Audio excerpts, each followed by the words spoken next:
qui font l'essentiel du travail. Donc, nous avons là quelque chose de fondamental à aborder.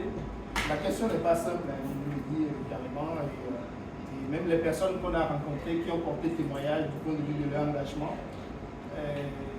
elles ont beaucoup de bonne volonté. Mais comme tout à l'heure on parlait de non-profit,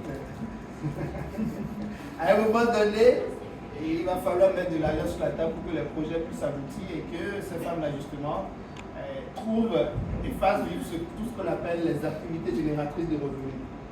Mais pour que le développement économique, notamment, ne se cantonne pas à de petits projets où on dit, bon, on va faire microcrédit ou microéconomie ou micro-rendement, il faut qu'à un moment donné, les activités des femmes passent au niveau macro. Pour que cela puisse impacter durablement, pas seulement la cellule familiale, le village ou le quartier de ville, mais toute la société dans son ensemble. Donc, je fais cette longue introduction pour que vous compreniez jusque ce qu'on aborde là, c'est des choses auxquelles vous êtes déjà confrontés en termes d'action quotidienne, mais aussi de problématiques qui touchent la plupart des décisions politiques, économiques et autres qu'on peut prendre. Donc,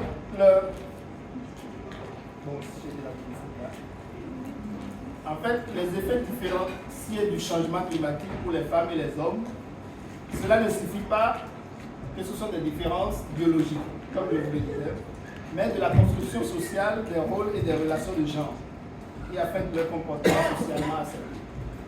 Le socialement accepté, disons que c'est quelque chose qui s'est construit avec le temps. Et je ne suis pas sûr que les gens l'acceptent vraiment. Ça s'est imposé comme ça, par des mécanismes de domination en quelque sorte. Et de ce point de vue-là, il y a pas mal de débats qui agitent les sociétés en fonction des milieux où on se trouve. Tous ceux qui pensent la remise en cause de l'ordre établi en matière de conception de genre, il y a pas mal de batailles, pas souvent d'avoir des chercheurs, mais beaucoup de militants, mais il y a aussi des femmes qui se battent énormément justement pour montrer toute leur capacité, leur potentiel dans la réalisation qu'elles peuvent, disons, initier dans la société sur tous les plans. Donc, il faut comprendre ce lien-là. Il a été plus ou moins intégré dans des institutions, en tout cas dans des mécanismes ou des dispositifs au niveau international. Et même quand ce n'est pas intégré en tant que tel, quand ce n'est pas un texte qui est pris, vous pouvez lire entre les lignes. Je sais qu'il y a pas mal de difficultés à mettre aussi ces choses en avant, mais je vais y revenir tout à l'heure. Quand vous prenez chacun des ODD, il y a au moins un certain nombre qui font spécifiquement référence aux problématiques qu'on aborde là. Et si vous avez l'habitude d'aller chercher les financements des institutions comme la Banque mondiale et autres, vous savez qu'il y a notamment, disons aujourd'hui, deux problématiques majeures dont il faut tenir compte d'abord. Projet. Quelles sont ces problématiques-là? Quand vous voulez postuler par exemple à un financement, est-ce que vous avez déjà introduit des projets au niveau de la Banque mondiale ou autre, même au niveau localement des institutions internationales? Il y a deux éléments spécifiques qu'il faut mettre en avant, en général. Même si on ne l'écrit pas, ce sont des éléments qui permettent à vos projets de... Oui? Pardon? Genre et quoi? Oui? Pardon? Genre et? Pas seulement développement, mais tout ce qu'on voit depuis ce matin, en fait, genre et climat, en général, ou développement durable. Et vous allez, tout à l'heure, je parlais d'effet de mode.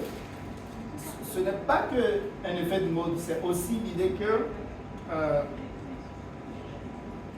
certaines études ont montré, tout à l'heure, je parlais de microcrédit, notamment en Afrique, que quand vous faites du crédit à des groupements de femmes, elles sont beaucoup plus solvables et leurs activités ont beaucoup plus d'impact sur le long terme.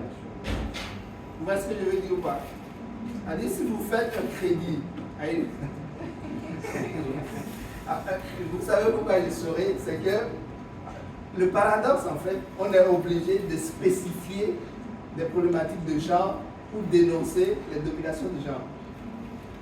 Et ce n'est pas si aisé que ça. Si vous faites un crédit à des groupements de femmes, moi je l'ai vu ça, pour par exemple initier une petite activité économique, faire de la transformation agricole, assez souvent, les femmes, elles arrivent à mener leurs activités et à rembourser et à prendre un prêt beaucoup plus important que quand les hommes ils s'associent.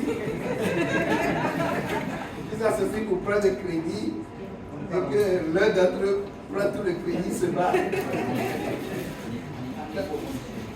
Non, vous n'êtes pas. Les hommes, c'est. Je ne dirais pas qu'ils font la fête avec. Mais, vous voyez ce que je veux dire. Donc, en fait, les institutions ne sont pas bêtes, elles regardent tout ça. Elles font des études pour voir justement à la fois le contenu des projets, mais aussi comment les gens se projettent en termes de solvabilité et de duplication en quelque sorte de rendement. Donc, ce sont des détails dont il faut tenir compte même quand vous élaborez vos projets. Je le répète, ce n'est pas pour faire de la cosmétique. Vous n'allez pas juste mettre notre projet respecte l'égalité genre.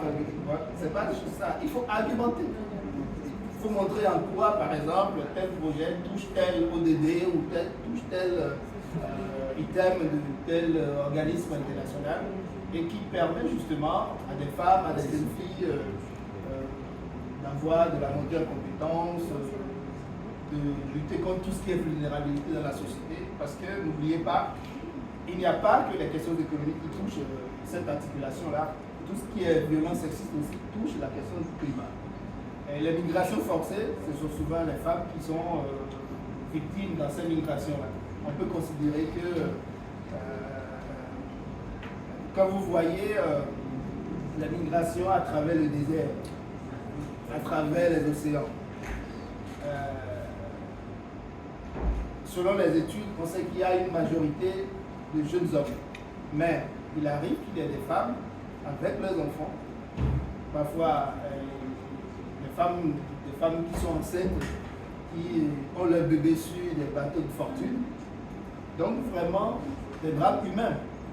Et tout ça, aucune femme au monde ne se lève un matin et se dit, bon tiens, mais si je prends mon enfant et on va sur une embarcation de fortune. Non. C'est que ça a été mûri, pensé et que par moment, au désespoir de cause, on prend cette option-là. Donc, quand on dit de comprendre le lien entre genre et climat, c'est pas de mettre en avant le fait que des gens soient femmes, qu'il y ait des hommes. C'est de montrer que, du point de vue des vulnérabilités, les effets du changement climatique exacerbent en quelque sorte ces vulnérabilités et que les solutions aussi passent par la prise en compte de ces spécificités-là pour voir comment ce que les femmes mettent comme activité aujourd'hui, leur place dans la société, peut trouver davantage de valorisation à travers de nouvelles initiatives qui prennent en compte ces enjeux climatiques-là. D'accord? Donc intégrer la dimension genre et la participation des communautés vulnérables. Communauté, tout à l'heure je parlais de famille, c'est la communauté de base. D'accord? Selon la European Institute for Gender Equality, en fait, les questions de genre incluent tous les aspects et préoccupations liées à la vie, à la situation des femmes et des hommes dans la société, à la manière dont ils interagissent, à leurs différences d'accès et d'utilisation des ressources, à leurs activités et à la manière dont ils réagissent aux changements, aux interventions et aux politiques. En fait, beaucoup d'activités des femmes sont liées aux ressources naturelles notamment. Et paradoxalement, c'est elles qui ont difficilement accès à ces ressources-là. Je vous prends un seul exemple. La question foncière. Dans pas mal de cultures, les femmes n'ont pas facilement accès aux fonciers. Les titres fonciers, c'est difficilement que ce soit au nom des femmes. Je parle des exemples que moi je connais. Il y a des choses qui évoluent. Mais si vous n'avez pas la maîtrise du foncier, il est très difficile d'avoir des activités durables sur le long terme. Parce que c'est le centre même, en tout cas, de l'économie locale aujourd'hui, que ce soit en matière agricole ou tout ce qui tourne autour de la transformation et autres. Même quand la précarité énergétique défavorise justement les femmes. D'accord? Donc, Après, il y a un mot savant un peu que je ne vais pas vous assommer de ça cet après-midi si vous n'avez rien entendu. Mais est-ce que vous avez jamais entendu ce mot-là, la sexo-spécificité? Bien. Bon, ça fait un peu savant, mais ne vous inquiétez pas. C'est juste pour dire que en fait, tout ce qui se rapporte au rôle et au comportement, aux activités, aux attributs sociaux qu'une société donnée considère comme appropriés pour les hommes et pour les femmes. C'est une notion plutôt de sociologie. Mais l'idée c'est que quand vous spécifiez les rôles, les comportements, les actions, les identités des personnes en fonction du genre, vous faites de la sexo-spécificité. Et comme je le disais paradoxalement, on est censé lutter contre les stéréotypes, mais en même temps on est obligé de parler de ces spécificités liées au genre. Et parfois de miser aussi justement sur la spécificité des femmes pour pouvoir faire avancer les causes. Je ne reviens pas sur les 10 points dont je vous ai parlé ce matin, du point de vue de Giette, mais amusez-vous à prendre chacun de ces points-là, vous allez trouver un lien avec la question de genre. Que ce soit en termes d'activité, de vie au quotidien et autres, il y a toujours un lien que vous pouvez faire avec la question, notamment des femmes, mais aussi des enfants, de toutes les personnes vulnérables.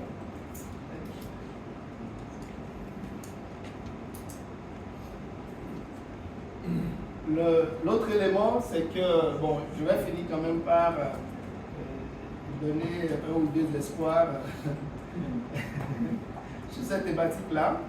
Il y a, est-ce que vous n'êtes jamais allé voir tout ce que fait ONU Femmes? Vous connaissez ONU Femmes? Vous connaissez? Quelqu'un est allé voir un peu sur... Non. Vous avez beaucoup de thèmes d'investigation. La crise climatique menace d'inverser les progrès réalisés en matière de droits humains et de développement durable et creuse les inégalités de genre, ce qui fait peser des risques spécifiques sur les modes de vie, les moyens de subsistance, la santé, la sécurité et la sûreté de toutes les femmes et les filles du monde entier. Si vous allez sur le site de ONU Femmes, vous verrez cette citation-là qui montre en fait que quand il y a régression en matière d'accès aux droits fondamentaux, la première victime, ce sont les femmes et les jeunes filles. Enfin, disons que ça va de soi, mais quand on le redit, c'est que ça nous montre qu'il y a beaucoup de choses encore à faire. Donc, précarité énergétique, insécurité alimentaire, problèmes sanitaires, famille, enfants, éducation, insécurité économique, etc. Ok? Bon, ce schéma-là, ou cette diapo, vous l'aurez dans le support, notamment que j'ai préparé ce matin, en faisant le lien entre ODD et objectif climatique. Prenons tout simplement les 3 premiers ODD. Le premier, c'est quoi? Éradiquer la pauvreté. Tout à l'heure, qu'est-ce qu'on a dit à propos de la vulnérabilité des femmes? La question de la pauvreté. D'accord. Deuxième ODD. Deuxième ODD. Je crois que mon cuir sera corsé. Je vous dis, pour finir la journée, il va y avoir du sport. Je finis rapidement pour que Adèle prenne ma place. Deuxième ODD. Zéro faim. Là encore, l'insécurité alimentaire. C'est les. Tout à l'heure, je vous parlais de la centralité des femmes dans les familles en matière de nourriture, nourrir la famille. Si vous mettez 1 euro dans le projet économique d'une femme, elle peut vous ramener moins 5 ou 10 pour nourrir la femme. Je ne dis pas que les hommes ne font rien, sinon ça aussi c'est sexiste. Ben oui. Bon, troisième ODD. Troisième ODD. La santé. La santé. Santé et bien-être. Quel ODD parle spécifiquement de l'égalité de genre? D'abord, les ODD, il y en a combien? Non. 17. Attention.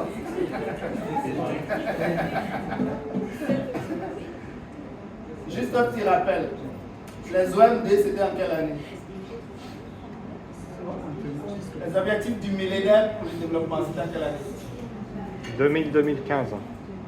Oui, c'était en 2000, objectif 2015. Et en 2015, les OMD ont été transformés en ODD pour 2030. Bon, ça c'est clair maintenant. Et je demandais, quel est l'ODD qui parle spécifiquement de l'égalité genre? Ça va? 5. Voilà. Si vous devez retenir quelques ODD dans le cadre de cette session-là, ce serait au moins ces 4-là. Sachant que le 4e aussi est intéressant. Mais ce qui, 1, 2, 3 et 5. Est-ce que c'est clair pour tout le monde? Bon. Donc, ça c'est bon, c'est le point qu'on faisait sur les relations. Les caractéristiques communes du PID, PMA. Là encore, un peu comme ce que je vous ai dit sur les points essentiels du GIEC. Vous prenez chaque élément, vous allez trouver toujours une question qui soit liée aux femmes. La question de l'isolement des îles, mais aussi, ça peut être aussi de l'isolement existentiel personnel. D'accord? Population de petite taille. Bon, là, il faut argumenter un peu, on n'a pas beaucoup de temps. En fait, quand on parlait de population de petite taille, c'est surtout, c'est pas les chars qui sont de petite taille, c'est des surtout pas. Je ne me permettrai pas. En plus, vous affirmez ce que je dis. Non, c'est juste que sur les îles, tout à l'heure, qu'est-ce que notre ami de Seychelles nous a dit? Il a combien aux Seychelles? 110 000 personnes. Ça, c'est la population de Catéville, de canton. Donc, voilà. Si la population, en termes de nombre de petite taille, ça ne favorise pas la diversité économique non plus. D'accord? Dépendance envers les ressources océaniques, ouais, comme toutes les activités économiques liées à l'océan, celles des femmes ici. Dépendance à l'égard des importations, accès illimité au financement. J'ai parlé du foncier tout à l'heure, c'est la même chose pour les questions de finances aussi. Le poids de la dette, bon, là c'est encore un autre niveau. Je pense que inversement, ce que je disais sur les crédits, ça ne fonctionne pas, mais la vulnérabilité au changement climatique, c'est tout ce qu'on a dit jusque là. Bon, je voulais quand même, il y a quelque chose que je n'ai pas mis là, mais je vais vous le laisser, juste pour finir là-dessus. Est-ce que dans chacun des pays que vous représentez aujourd'hui, vous avez pu identifier une femme qui soit activiste en matière d'environnement ou qui soit considérée comme une pionnière sur ces questions-là? Vous en connaissez au moins une? Djibouti, c'est qui? Quelle est cette femme-là que vous avez identifiée comme telle? Ça, c'est pas le quiz. Comment? Elle s'appelle comment? Je ne les connais pas nécessairement, je pose juste la question. Moi, si je dois poser une question à tout le monde, c'est comment s'appelle la Kenyane qui a reçu le prix Nobel de la paix et qui est une pionnière en matière d'engagement en faveur de l'environnement? Kenyane. Il ne faut pas souffler ceux qui sont là-bas.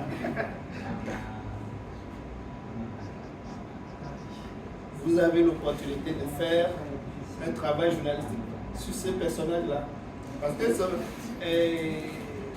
elle est gentille, Greta Thunberg, là-bas, mais on a aussi des pionniers qu'on doit valoriser, quoi, qui ont une certaine carrière.